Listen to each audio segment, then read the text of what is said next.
یا مریم اقنتی لربک واسجدی وارکعی مع الراکعین، سجدہ کر اور اللہ کے سامنے رکوع کر، رکوع کرنے والوں کے ساتھ۔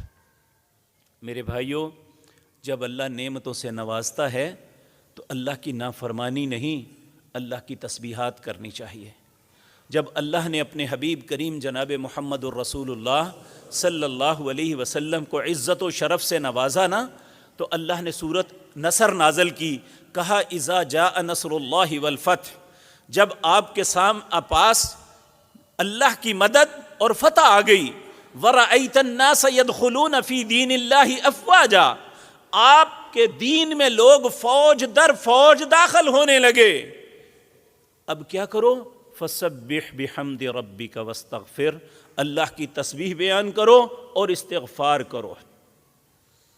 اللہ کے جب بھی اللہ منصب دے دے، اللہ